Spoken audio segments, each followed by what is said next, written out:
Hi friends, இன்னைக்கு டக்கர் சமையலில் carrot dosa பார்க்கலாம் பாருங்க. அதுக்கு மூணு கேரட்டு நான் க்ளீன் பண்ணி கட் பண்ணி வச்சுருக்கிறேன். அதை நம்ம மிக்சியில் நைஸாக அரைச்சிக்கணும். பாருங்க, ஃபுல்லு போட்டு ஒரு கிளாஸ் தண்ணி போடுங்க. தண்ணி போட்டு நல்லா நைஸாக அரைச்சிட்டு வாங்க.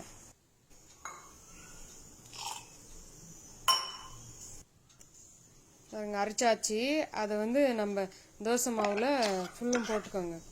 பாருங்கள், கலரு வேறு லெவலில் இருக்குது. இப்போ என்ன செய்யணும்னா, முருங்கைக்கீரை ஒரு கைப்பிடி அளவு எடுத்து அதில் போட்டுக்கோங்க. நான் ஏன்னா எல்லா இதுலேயும் என்ன சொல்லியிருக்கேன், முருங்கைக்கீரை உடம்புக்கு நல்லது.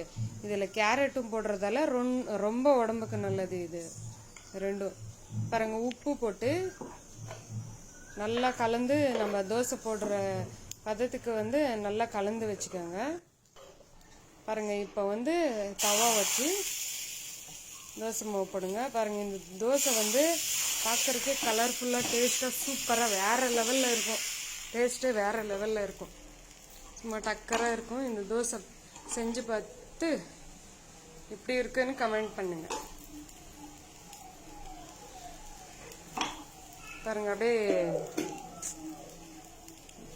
அந்த தோசை கலரே இன்னும் கேட்பாங்க பசங்க, இன்னொரு தோசை போடுமா அப்படின்னு சொல்லி.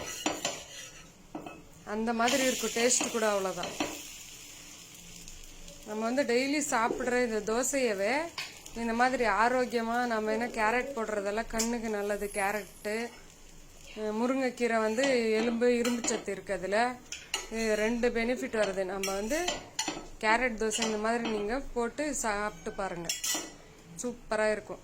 பாருங்கள், அதுக்கு நான் சட்னியோடு சாப்பிட்லாம். நான் இது பட்டாணி மசால் செஞ்சுருக்கிறேன், அதுவும் போட்டிருக்கிறேன் வீடியோவில். பாருங்கள் அடுத்த வீடியோ.